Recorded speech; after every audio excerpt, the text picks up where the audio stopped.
I quietly paid the family's bills for years, expecting nothing but respect. Instead, my parents and relatives laughed about me being the family emergency fund, then told me to cover my brother's engagement dinner. I 36 work in the supply chain for a regional freight company, and I've been my family's personal bank for 14 years. Nobody asked if I wanted the job. They just started treating me like I had it, and I was too stupid to say no. Saturday night at Romano's, my brother, Dylan's engagement dinner. The whole family showed up to celebrate him finally locking down a woman willing to marry his unemployed butt. Maris was her name. Sweet girl, way too good for him. Didn't know she was about to marry into a family of professional leeches. I got there at 6 o'clock because I'm punctual like an idiot. The table was already packed with aunts, uncles, cousins, and Maris's parents looking like they'd wandered into the wrong restaurant. Mom waved me over with that fake enthusiasm she reserved for when she needed something. Dylan stood up and grabbed me in one of those aggressive bro hugs that's really just an excuse to pat yourself on the back for having emotions. We'd never been close. He was 3 years younger and spent most of his adult life explaining why his latest business idea was about to make him rich. Dinner was theater. Dylan held court about his new consulting venture, which was code for texting people on LinkedIn and calling it networking. Maris's parents smiled like hostages. Mom and Dad beamed like he'd invented electricity instead of burning through his 4th business plan in 3 years. Nobody asked what I did at work. Nobody asked how I was doing. I was furniture that occasionally dispensed money. Around dessert, Dad stood up with his water glass doing that thing where middle-aged men think they're giving the State of the Union. He toasted Dylan and Maris talking about new beginnings and bright futures like Dylan hadn't moved back home twice in the last 5 years. Then Dylan got up for his own speech because one toast wasn't enough attention. He pointed at me with his water glass, the kind of gesture that means you're about to be volunteered for something you didn't agree to. I got to thank my brother too. Most reliable dude I know. Seriously, bro, you're like a walking insurance policy. Always there when things get real. A few people laughed. Mom actually said, "That's our boy," like I was a trained dog doing tricks. Aunt Drusilla jumped in from down the table. "He never complains. That's real family loyalty right there." Dad nodded. "He's our emergency fund." Said it with a smile like it was a compliment, like reducing me to a financial instrument was something I should be proud of. Maris's mom looked confused. "Emergency fund? Oh, he helps out when we hit rough patches," Mom explained casually. "Business has ups and downs, you know. He's got that steady corporate paycheck, so he covers things when cash gets tight." Right. Every person at that table turned to look at me, waiting for confirmation that I was in fact their backup checking account. I smiled, nodded, said what I always said. "Happy to help." Dylan clapped me on the shoulder. "See, this is why he's the man. No drama, just handles business." The conversation moved on. Maris asked about honeymoon ideas. Mom suggested venues. Dad made a joke about venue packages. Everyone laughed. I sat there holding my water glass, wondering when I'd become the punchline to a joke I didn't know I was telling. The check came around 8:30. Waiter dropped it near Dad's elbow. Dad glanced at it like he'd seen a spider, looked at Dylan. Dylan suddenly needed to check his phone. Mom became very interested in her napkin. The silence lasted maybe 10 seconds, long enough for Maris's parents to shift uncomfortably. Long enough for Maris to clock Dylan staring at his phone like it was going to pay the bill. Dad cleared his throat. "You mind grabbing this one? We'll square up later." Square up later? The same lie I'd heard since 2011. The same promise that never materialized because somehow later never arrived. I pulled out my card, handed it to the waiter. Nobody said thank you. The table just exhaled and went back to wedding talk like I'd done them a small favor, instead of dropping $380 on a celebration for someone else's relationship. Dylan didn't even acknowledge it, just kept talking about the venue they were touring next weekend. Mom asked Maris about bridesmaids. Dad ordered another Diet Coke. I got my card back, signed the receipt, put it in my wallet. Around 9 o'clock, I made noise about early morning work stuff and headed out. Dylan gave me another aggressive hug. "Thanks for coming, man. And for dinner, you're a real one." Not thank you, just acknowledgement that I'd performed my function correctly. I drove home in silence with that receipt in my center console, like evidence of a crime I couldn't quite name yet. Back at my apartment, I made some eggs and sat down to do what I did every other Tuesday: review my automated transfers, make sure nothing bounced, keep the family machine running smooth. That's when my phone lit up. Group chat notification. Aunt Drusilla added me to a conversation.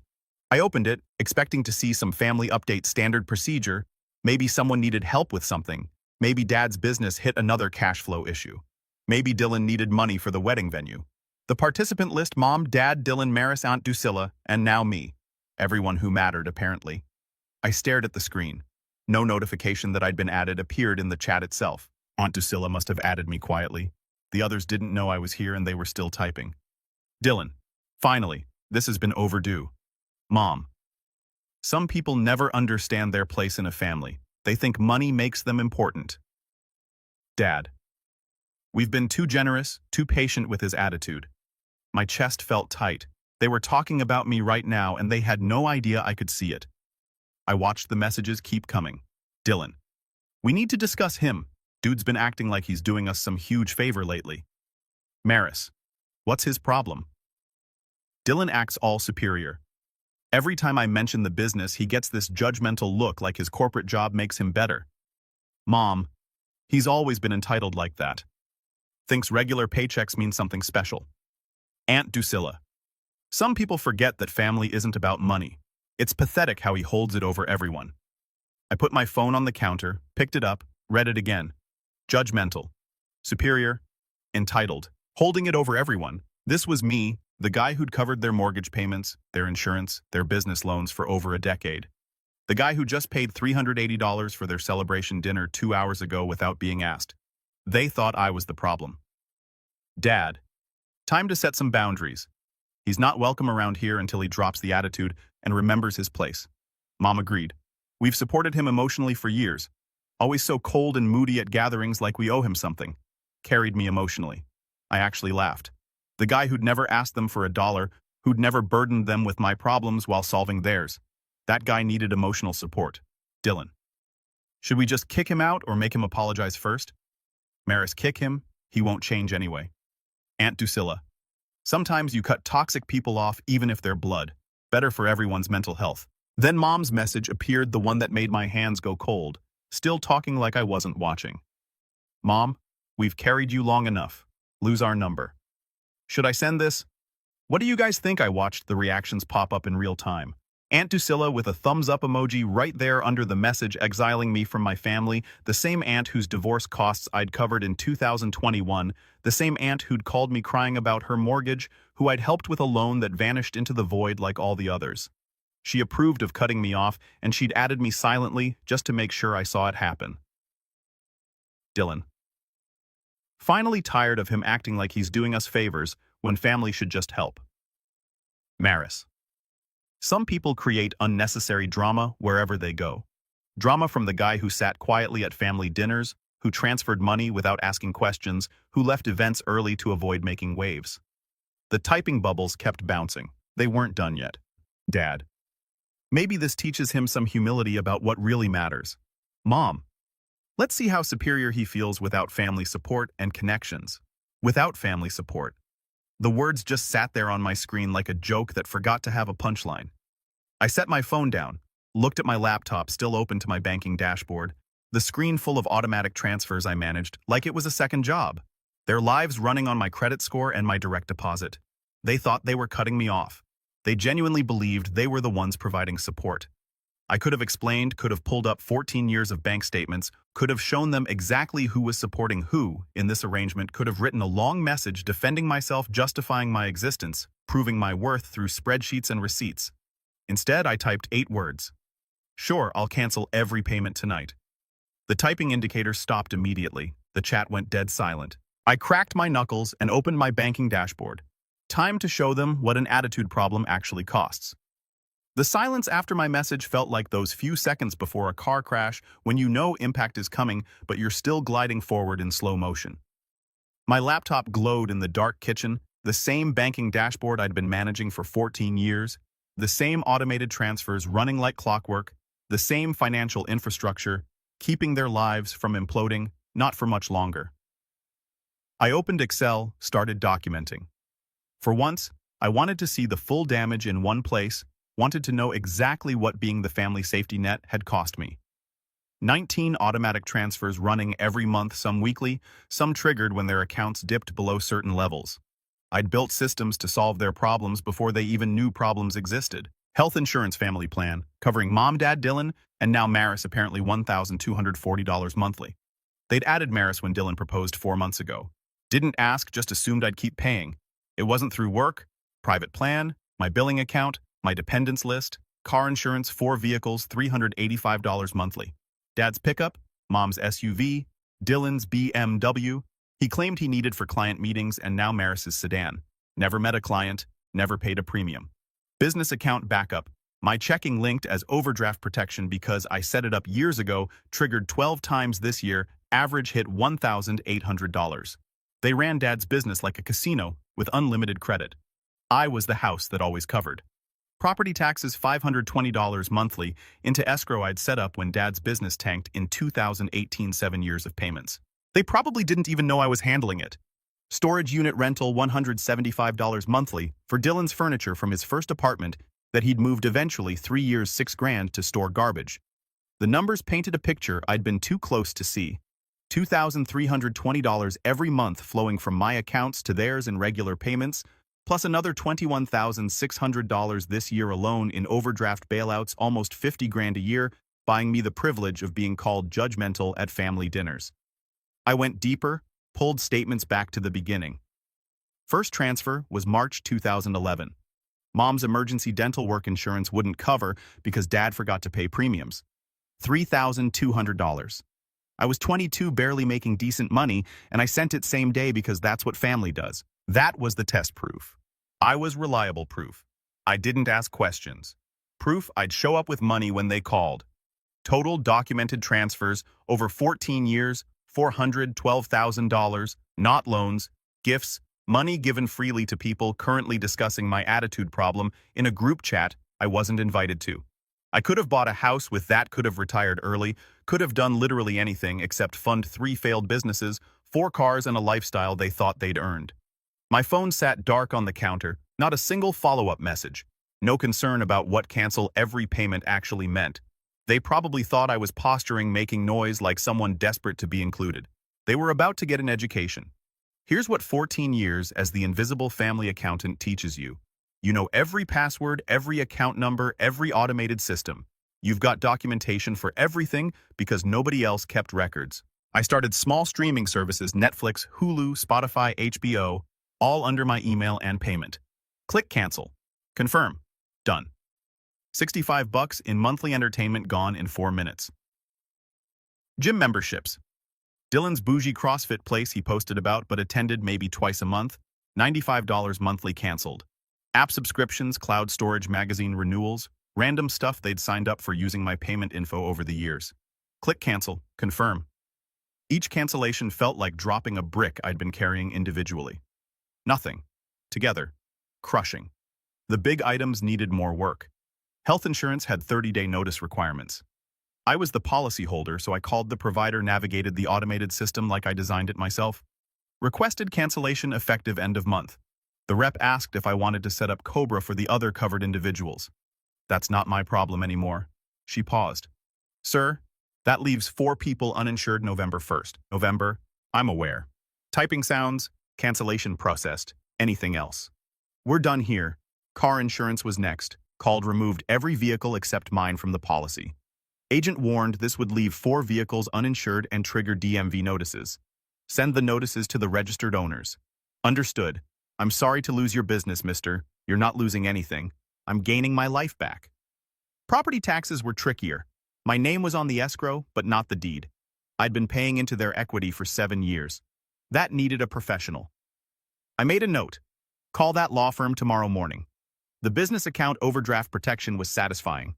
1 call, 15 minutes of verification, then my account was disconnected from their financial train wreck. Just to clarify, the bank rep said future overdrafts will result in return transactions and fees.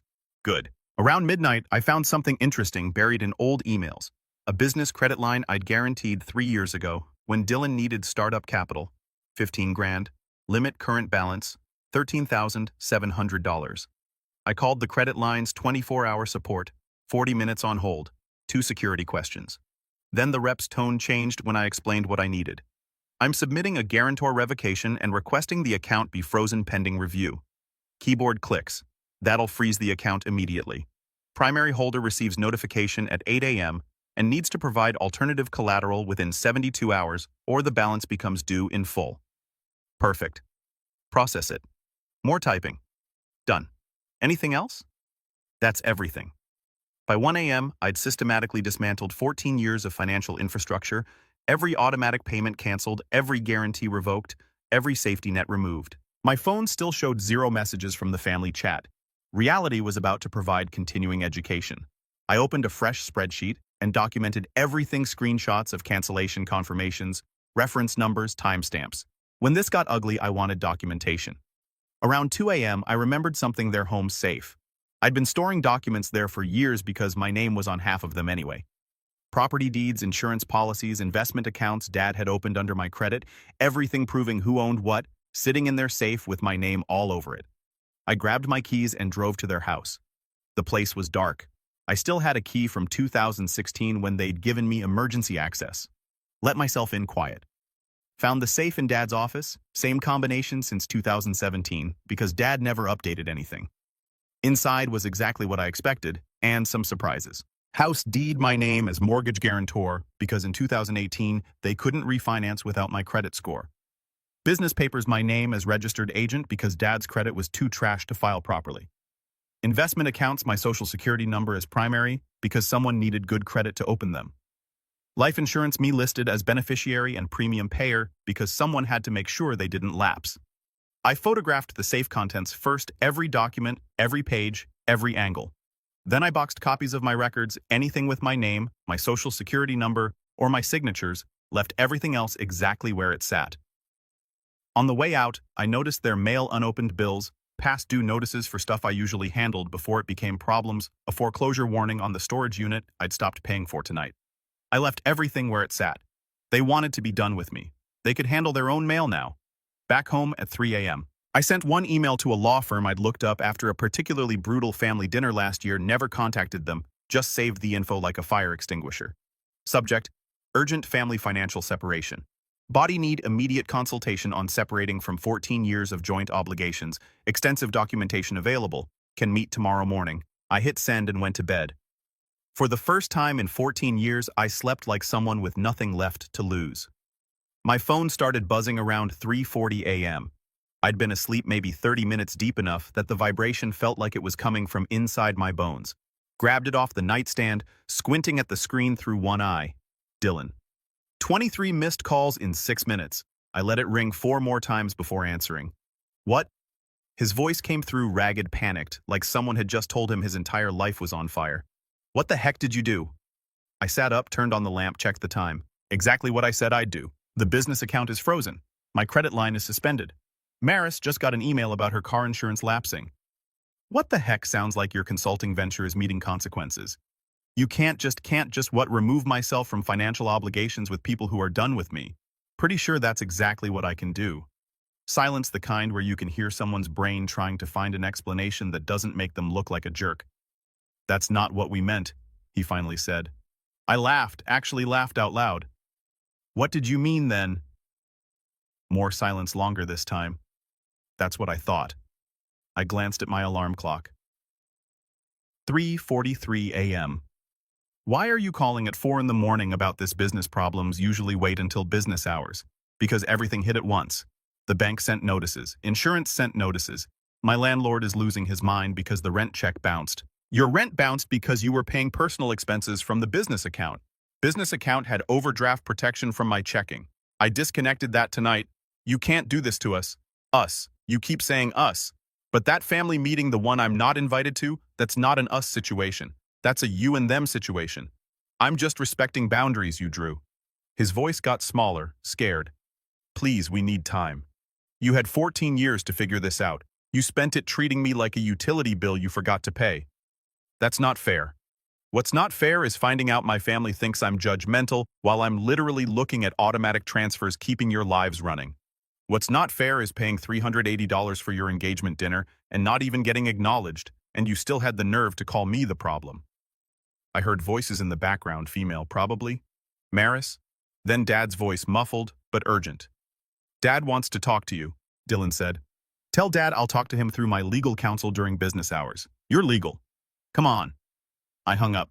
Phone started ringing again immediately. I powered it down completely, set it on the nightstand, stared at my ceiling. Part of me waited for guilt to show up, to feel like I'd gone too far, to feel that familiar pull to fix things, make peace, be the bigger person. I felt nothing but satisfaction. Around 5 a.m., I gave up on sleep, made coffee, opened my laptop, and started building the case file screenshots of the group chat bank statements showing 14 years of transfers, confirmation emails from every cancellation. The law firm opened at 9. I had a meeting request in their inbox, wanted to walk in prepared. By 7 a.m., I had comprehensive documentation organized by category, chronological within categories, the kind of thing that would make a judge's job easy if this went to court. At 8:15 a.m., I turned my phone back on. 61 missed calls, 87 texts, 4 voicemails. I ignored everything except one email. The firm had responded. "Hi, we can see you at 10 o'clock today. Please bring any documents and screenshots you have." I showered, put on my interview suit, grabbed the box of documents and my laptop. Time to make this official. The law office was downtown 8th floor. The guy who met me was late 40s, gray at the temples. I set the box on his desk. 2 hours later, he'd walked through everything, the transfers, the joint accounts, the business guarantees, the property situation, every document, every screenshot, every transaction. He leaned back. "You've been remarkably patient. Most people would have drawn boundaries years ago." He tapped his pen. "Good news, you documented everything meticulously. Bad news, they'll argue voluntary gifts that you gave freely and never wanted recognition. I don't want repayment. I want separation." He smiled. "Even better. We're severing future obligations and clarifying ownership on shared assets. The house is the problem. Your name's on the mortgage guarantee. You're a co-owner. You paid property taxes for 7 years. That's substantial equity. Options force a sale and take equity, negotiate buyout if they refinance or release claim for other considerations." He pulled the deed closer. "Their credit's destroyed, so buyout's unlikely. We give them 90 days to refinance. When they can't, we file partition sale. 6 months total. The business guarantees you pulled, bank reassesses when guarantor withdraws. If they can't find collateral, account freezes and balance comes due. $13,700.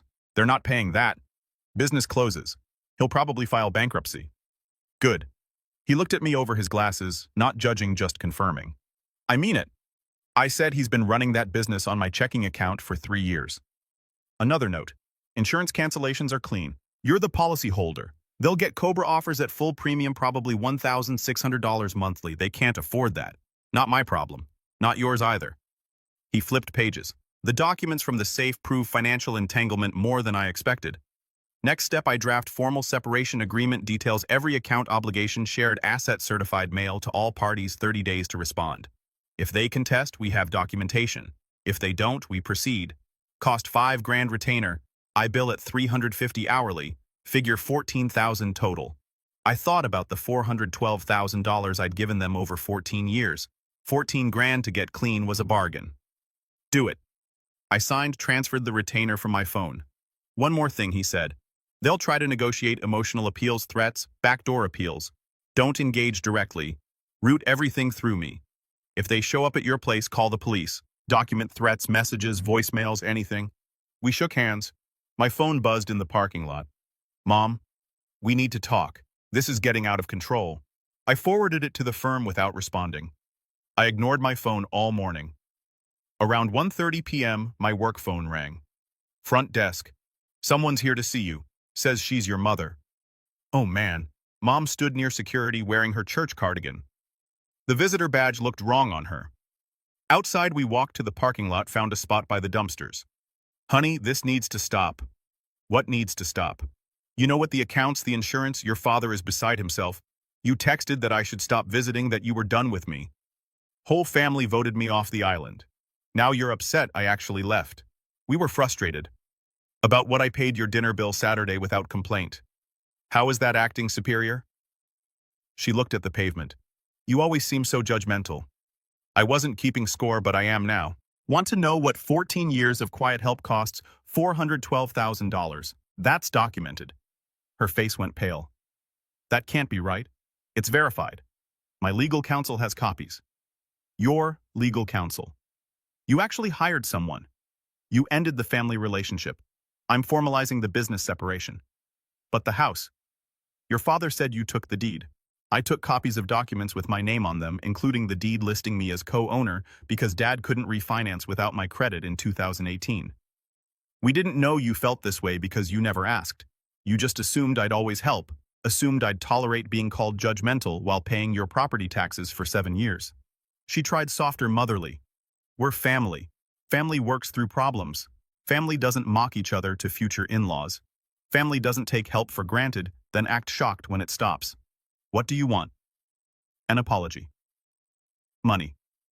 I want nothing from you. That's the entire point. You can't just abandon family. I looked at her, this woman who'd given birth to me but never actually seen me. Watch me. I walked back inside. Front desk looked concerned. Everything okay? Everything's fine. If anyone else from my family shows up, I'm unavailable. Back at my desk, I emailed the firm. Mom showed up at workplace. No threats made. Conversation documented. Response came in 3 minutes. Noted. Workplace harassment strengthens our case. Around 6:30 p.m., my work phone rang again. Your father is here now. He seems upset. Tell him I left already. 15 minutes later, he's still here. Says he'll wait. Call security. Non-employee refusing to leave. 20 minutes after that, security escorted him out. He left papers at the desk. Send them to my legal counsel tomorrow. I'll email you the address. I stayed until 8:30, drove home a different route, parked 3 blocks away. My phone had 41 new messages, didn't read them. Around 10 p.m., the firm called. They're panicking. Health insurance cancellation notice arrived. Car insurance lapsed. Bank called about business credit line. It's all hitting simultaneously. Good. Your father tried arguing legal claim to the documents. I explained ownership. He hung up on me. Stay strong. This is the hard part. They'll try every manipulation tactic. Don't engage. After we hung up, I sat thinking about all the times I'd caved every guilt trip, every emergency. Not anymore. I wasn't the villain for setting boundaries. I was just done being the safety net for people who'd never catch me if I fell. 3 weeks played out like dominoes. Dylan's business died first. Credit line freeze triggered a chain reaction. Biggest client demanded immediate payment for overdue invoices floating on credit that no longer existed. When Dylan couldn't pay, they canceled. 2 other clients bailed.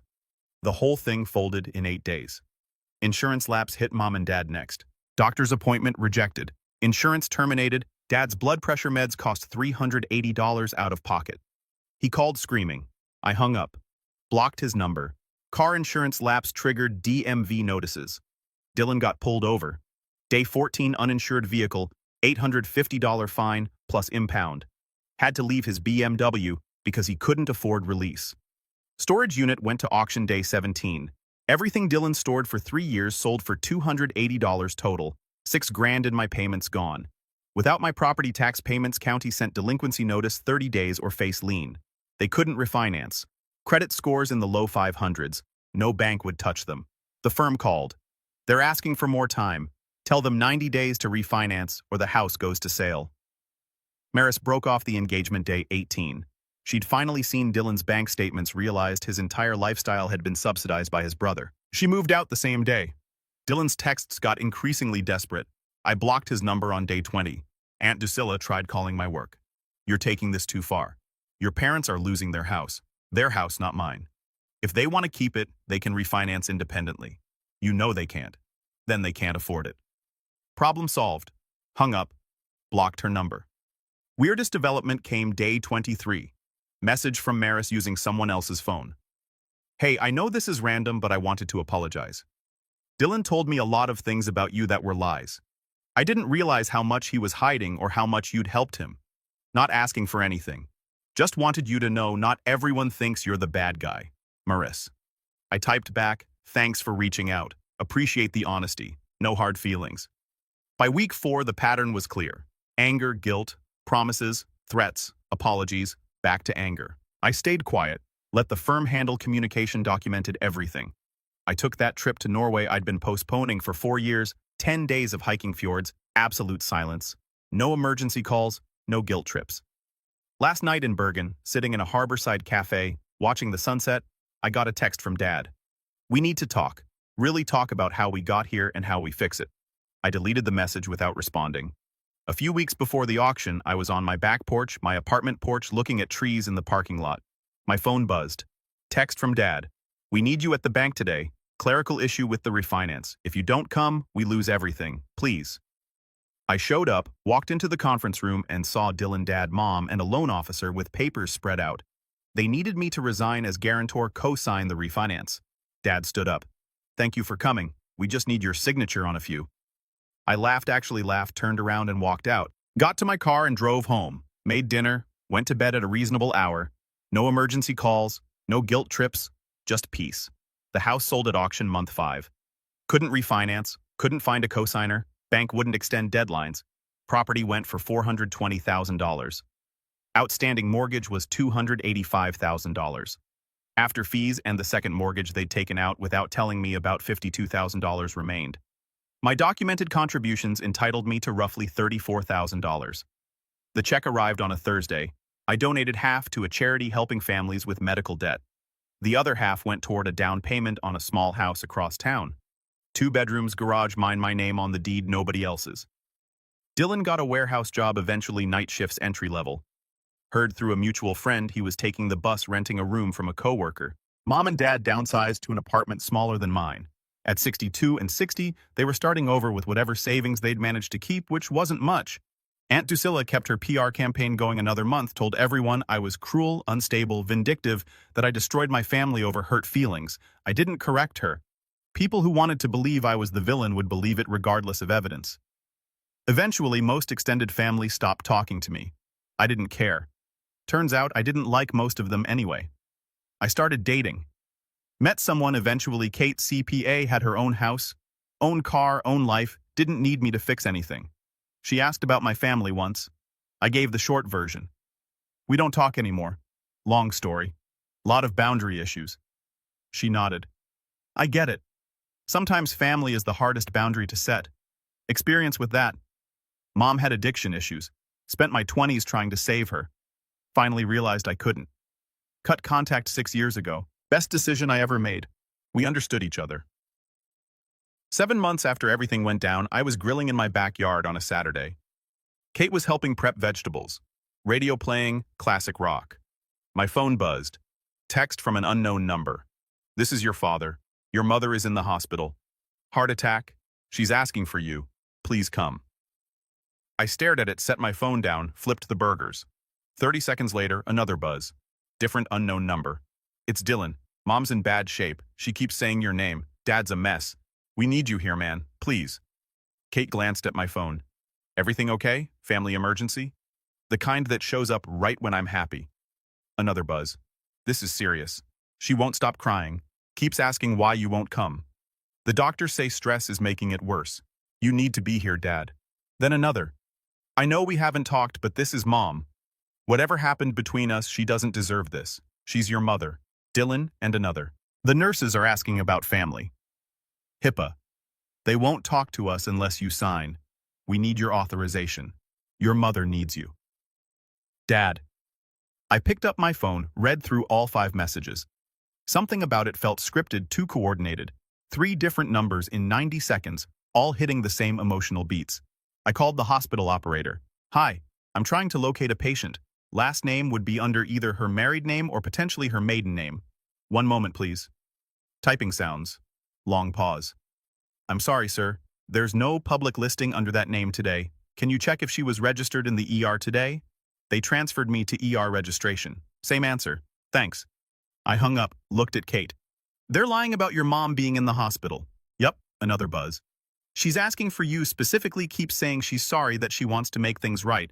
Don't let the last thing between you be that fight, please." Dylan. I drove over anyway, not because I believed them. I wanted to see the play. Pulled into the hospital parking lot 20 minutes later. Walked through the sliding doors into the ER waiting area, and there they were, camped by check-in right next to triage like they'd rehearsed it. Dad, Dylan, Mom, Aunt Drusilla. For some reason, Mom was sitting in a chair scrolling her phone. No hospital gown, no IV, no wristband. Looked healthier than she had at Christmas. They saw me and immediately went into performance mode.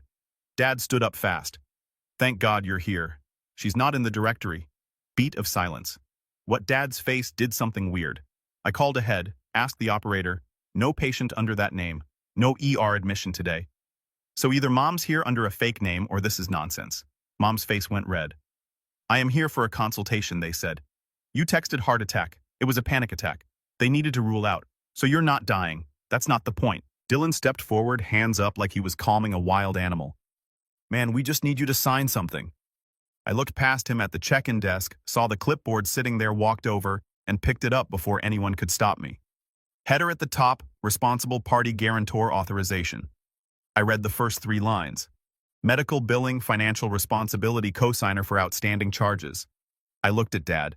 You didn't have a heart attack. You had a script. His mouth opened. Nothing came out. Mom stood up. We just need a fall guy. That's not. You needed someone to stick with her medical bills because you can't afford them, so you crafted a little family emergency, got Dylan to text from a burner, coordinated the timing, even brought Aunt Drusilla as backup guilt. Drusilla's face went tight. This is about your mother's health. Her health is fine. This is about her copay. Dad's voice cracked. Please, we're drowning here. The apartment, the bills, everything's falling apart. Just this once. You mean again? Please, I'm asking. Just sign the form. I looked at him, at Dylan, at Mom, sitting there like I was the one making this awkward. They really thought this was clever. I set the clipboard back on the counter, turned, and walked toward the exit. Behind me, Dad's voice. Please. I didn't stop. Got to my car, drove home. Kate was still on the porch when I got back. Burgers were resting under foil. How'd it go? Mom's fine. Panic attack turned out to be a billing problem. She smiled a little, handed me a seltzer. My phone buzzed twice more that night, 2 more unknown numbers. I blocked them both without reading. By Sunday morning, they'd stop trying. Some bridges you burn, some you just stop maintaining until they collapse on their own. Either way, I wasn't crossing back.